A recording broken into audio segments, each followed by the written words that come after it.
Unexpected Love episode -3 గదిలోని వాతావరణం అంతా ఒక్కసారిగా గంభీరవంగా మారిపోయింది. శ్యామ్ చెప్పిన మాటలు విన్న ప్రియకి ఏం చెప్పాలో అర్థం కాలేదు. ఇది కలా నిజమా అన్నట్లుగా ఆమె బుర్ర మొద్దుబారిపోయింది. ఏం మాట్లాడకుండా తల దించుకుని అలా సైలెంట్గా ఉండిపోయింది. ప్రియ మనస్సులో చెలరేగుతున్న భావాలను, ఆ మౌనాన్ని శ్యామ్ అనుభవజ్ఞుడిలా అర్థం చేసుకున్నారు. మెల్లగా తన జేబులో నుండి ఒక ఎలైట్ బ్లాక్ కార్డు తీసి ప్రియవైపు చాపాడాడు. ఇదిగో తీసుకో అమ్మా, ఇది మన మాల్కి చేయనిన అత్యున్నతమైన విఐపి కార్డ్ అని ఎంతో ఆప్యాయంగా ప్రియకి ఇస్తాడు. ప్రియ అయోమయంగానే ఆ కార్డ్ని తీసుకుంటుంది. చూడు అమ్మా, ఏం మోహమాట పడకుండా నీకు ఏది నచ్చితే అది తీసుకో అని చెప్పి ఆ తర్వాత కింద కూర్చుని ఉన్న శివవైపు కోపంగా, నువ్వు కూడా కొంచెం మంచిగా రెడీ అయ్యిరా రేపు అని ఖచ్చితమైన స్వరంతో చెప్పి ఆ గదిలో నుండి గంభీరంగా నడుచుకుంటూ వెళ్ళిపోతాడు. శ్యామ్ వెళ్ళిన వెంటనే కూతురివైపు ఒక్కసారి నిస్సహాయంగా చూసిన రాజేంద్రవర్మ కూడా అక్కడి నుండి మౌనంగా వెళ్ళిపోతాడు. ప్రియకి ఇదంతా ఒక నమ్మశక్యం కాని కలలా, ఏదో సినిమా చూస్తున్నట్లుగా ఉంది.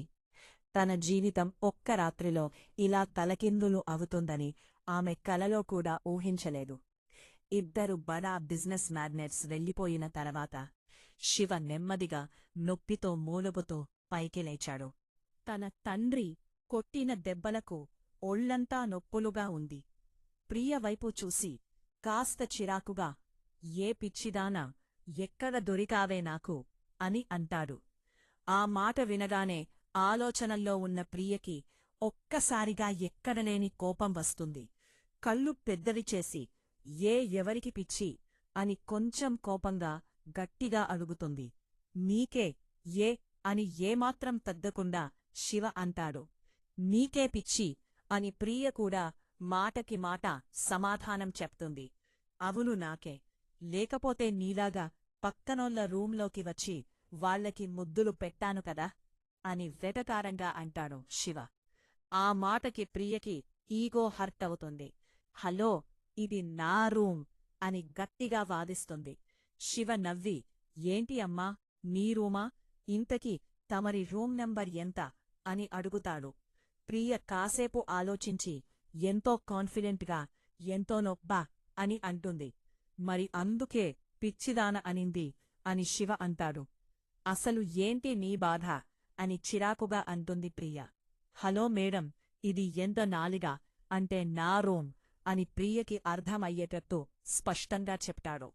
ఆ మాటకి ప్రియకి డౌట్ వచ్చి గబగబా వెళ్ళి డోర్ దగ్గర ఉన్న నెంబర్ చూస్తుంది. అక్కడ స్పష్టంగా ఎంతో నాలిగా అని రాసి ఉంది. అది చూసిన వెంటనే ఆమె ముఖం పాలిపోతుంది. తను చేసిన తప్పు ఆమెకు అర్థమైంది. శివు ఆమె దగ్గరికి వచ్చి, అయినా నీకు అంత మత్తు ఉంటే వెళ్ళి నీ రూంలో పడుకోవాలి.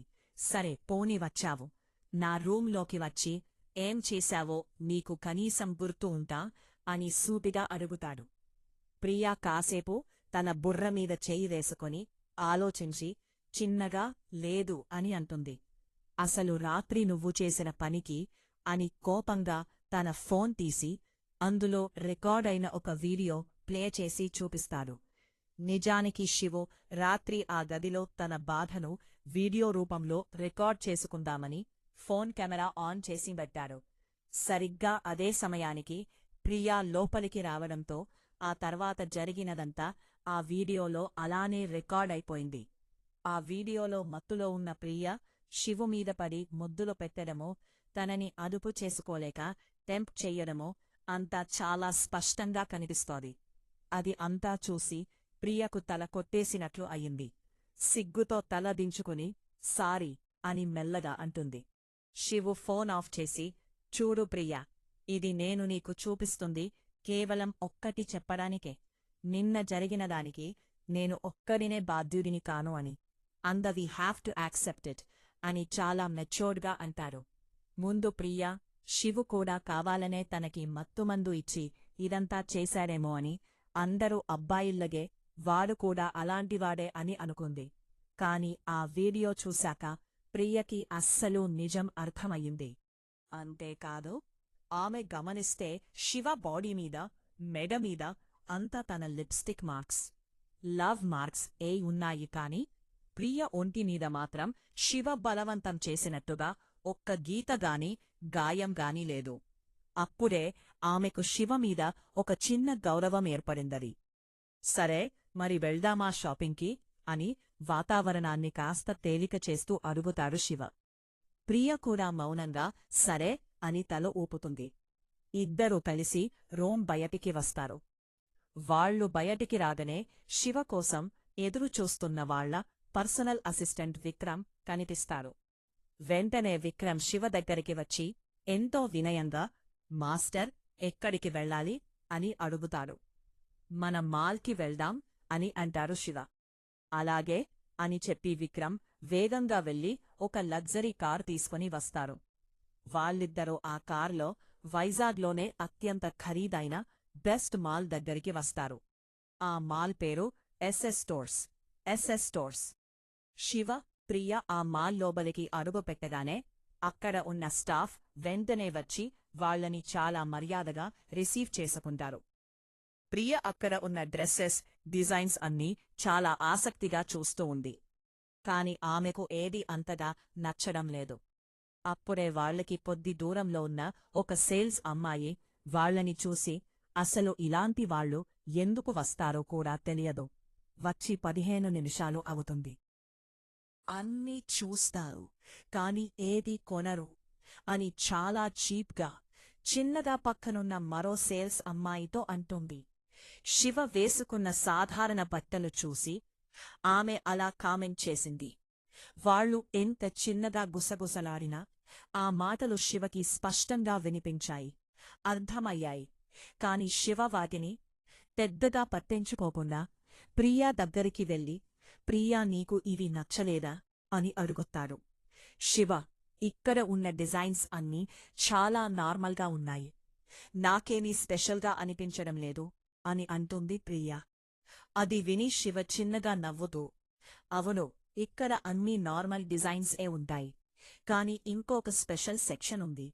అక్కడ కేవలం లిమిటెడ్ ఎడిషన్, వెరైటీ డిజైన్స్ మాత్రమే ఉంటాయి అని చెప్పి ఆ కామెంట్ చేసిన సేల్స్ అమ్మాయి దగ్గరికి వెళ్ళి, మాకు కొంచెం ప్రీమియం కలెక్షన్ చూపించండి అని చాలా పొలైట్గానే అడుగుతాడు. కాని పొగరు పట్టిన ఆ సేల్స్ అమ్మాయి శివ వేసుకున్న బట్టలను పైనుండి కిందకు చూసి ఒక రకమైన ఎవగింపుతో, సారీ సార్, అవి చాలా రేట్ ఎక్కువ, మీరు వాటిని కొనలేరు ఏమో అని నా డౌట్ అని అందరి ముందు డైరెక్ట్గా అవమానకరంగా అంటుంది.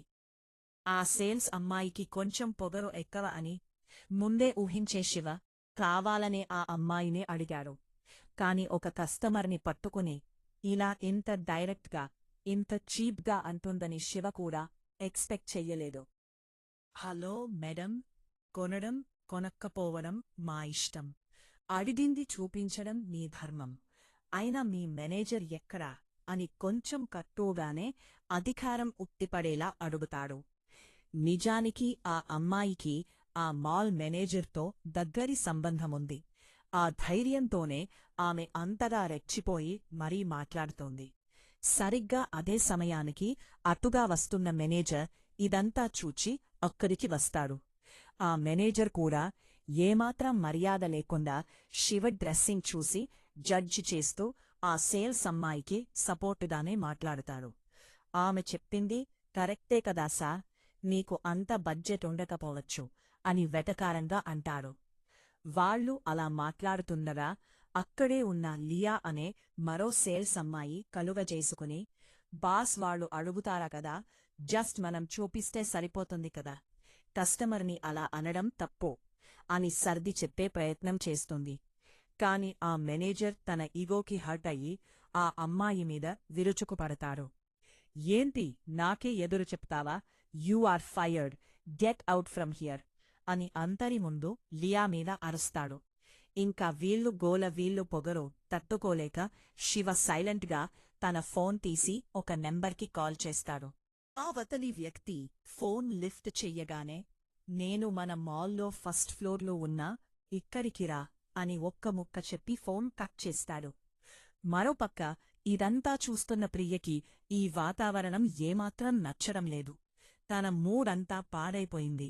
అప్పుడే శివ ఆమెను గమనించి వాతావరణాన్ని మార్చడానికి, నాకు తెలిసి నువ్వు కూడా మీ నాన్నగారి దగ్గర బిజినెస్ ట్రైనింగ్లో ఉన్నావు అనుకుంటా అని క్యాజువల్గా అడుగుతాడు. అప్పుడే ప్రియ అవునన్నట్లుగా అవును అని అంటుంది. మరి బిజినెస్లో నీకు ఇవి అన్నీ నార్మలే కదా, ఇలాంటివి పట్టించుకోకూడదు అని అంటాడు. శివ జీవితంలో ఇప్పటికే చాలా మాటలు పడ్డాడు. తను అనాథ అని, పేదవాడు అని కాలేజీలో ఎప్పుడో శివని ఎవరో ఒకరు వెక్కిరిస్తూనే ఉండేవారు. కాబట్టి శివకి ఈ చిన్న అవమానమంతా పెద్దగా అనిపించడం లేదు. ప్రియ కూడా బిజినెస్ ఫీల్డ్లో ఇలాంటివి ఫేస్ చేసింది, కాని మరి ఇంత దారుణంగా ఒక కస్టమర్ని అవమానించడం ఎప్పుడూ చూడలేదు. పైగా ఈరోజు ఎన్నో టెన్షన్స్ తర్వాత కొంచెం హ్యాపీగా షాపింగ్ చేద్దామని అనుకుని వచ్చింది. కాని ఇక్కడికి వచ్చాక ఈ గొడవతో ఆమె మూడ్ మొత్తం పోయింది. సరిగ్గా అప్పుడే ఆ ఫ్లోర్లోకి వేగంగా ఒక వ్యక్తి ఎంట్రీ ఇస్తారు. ఆ వ్యక్తి రావడం చూడగానే అక్కడ ఉన్న స్టాఫ్ అంతా గడగడలాడిపోతూ ఎక్కడికెక్కడ నిలబడి ఎంతో వినయంగా సెల్యూట్ చేస్తారు.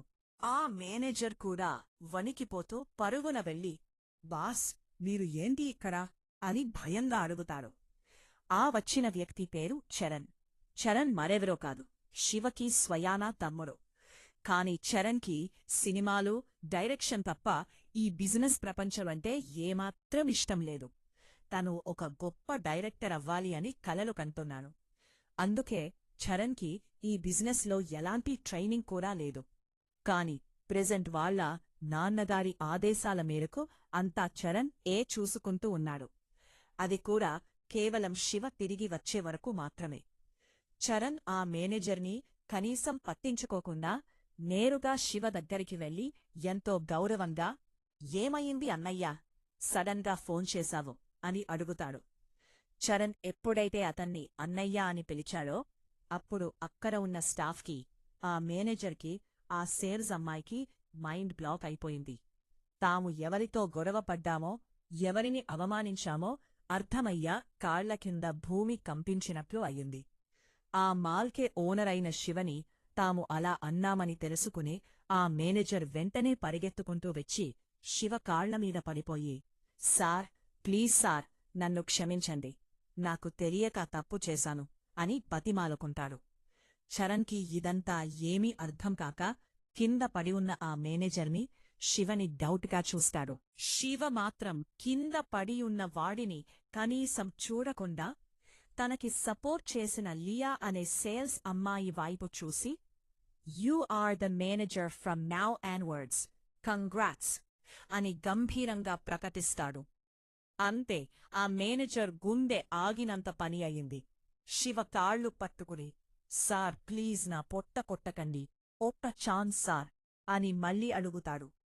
శివ వాడిని కాలితో పక్కకు నెట్టి, నువ్వు నా గురించి అన్నా ఊరికే వదిలేసేవాడిని ఏమో, కాని నా బట్టలు చూసి నువ్వు నా భార్యని కూడా అవమానించావు. కస్టమర్ని గౌరవించడం తెలియని వాడివి. So you can't work here. And you అని ఆ పొగరు పట్టిన సేల్స్ అమ్మాయి వైపు చూసి, నీ పొగరు ఎక్కడైనా చూపించుకో, నా మాల్లో కాదు. గెట్ అవుట్ ఇట్ అని ఇద్దరిని అక్కడి నుండి గెంటేస్తాడు. ప్రియకి శివ మాట్లాడిన తీరు, నా భార్యని అన్నావో అని తన కోసం నిలబడిన విధానం బాగా నచ్చాయి. తెలియని ఒక్క సంతోషంతో సిగ్గుతో తలదించుకునే ఉంటుంది. అప్పుడు కొత్తగా మేనేజర్ అయిన లియా ఎంతో సంతోషంగా వచ్చి, మేడం రండి, మీకు మా బెస్ట్ ప్రీమియం కలెక్షన్ చూపిస్తాము అని చెప్పి ప్రియని లోపలికి వీఐపీ లాంజ్లోకి తీసుకుని వెళ్తుంది. ఇంకా ప్రియ డ్రెస్సింగ్ రూంలో ఉండగానే బయట శివ చరణ్తో మాల్ బిజినెస్కి సంబంధించిన విషయాల గురించి సీరియస్గా చర్చిస్తూ ఉంటారు. అప్పుడే ప్రియ డ్రెస్సింగ్ రూంలో నుండి ఒక బ్యూటిఫుల్ రెడ్ కలర్ చీర కట్టుకుని బయటికి వస్తుంది. ఆ చీర మీద ఉన్న చిన్న చిన్న డైమండ్స్ వెలుతురుకి మెరుస్తూ ఆ డ్రెస్కి ఇంకా మంచి రాయల్ లుక్ ఇచ్చాయి. ఆ ఎర్ర చీరలో ఎలాంటి మేకప్ లేకుండా ఉన్న ప్రియని చూడగానే శివ మాటలు మధ్యలోనే ఆగిపోయాయి. ఆమెను అలానే కళ్ళు ఆర్పకుండా చూస్తూ ఉండిపోతాడు. శివ సడన్గా అలా సైలెంట్గా ఆగిపోవడం వల్ల చరణ్ కూడా శివ చూస్తున్న వైపు తిరిగి చూస్తాడు. అక్కడ ప్రియ ఆ ఎర్ర చీరలో ఒక్క దేవతలా చాలా అందంగా ఉంది. చరణ్ కూడా ఆమె అందాన్ని చూసి ఆశ్చర్యపోయి ఒక్క డైరెక్టర్ యాంగిల్లో ఆలోచించి, అబ్బా, నా నెక్స్ట్ సినిమాకి వదినే హీరోయిన్ ఫిక్స్ అని గట్టిగా అంటాడు. కాని శివకి తమ్ముడి అన్న మాటలు ఏమీ వినిపించడం లేదు. తన లోకంలో తాను ప్రియనే ఆరాధిస్తూ చూస్తున్నాడు. అది గమనించిన చరణ్ శివని భుజం మీద తట్టి కొంటేగా నవ్వుతూ, అన్నయ్యా, వదిన అందంగా ఉంది అని మాకు తెలుసు. కాని దానికోసం అలా కళ్ళు అప్పగించి చూడనవసరం లేదు అని ఆటపట్టిస్తాడు. తమ్ముడి మాటలకు ఉలిక్కిపడి డ్రీంలోంచి బయటికొచ్చిన శివ కంగారు పడుతూ, అదేం లేదురా, డ్రెస్ బాగుంది అని చూస్తున్నా అని ఏదో చెప్పి కవర్ చేస్తాడు. Story is continue. Subscribe to our channel.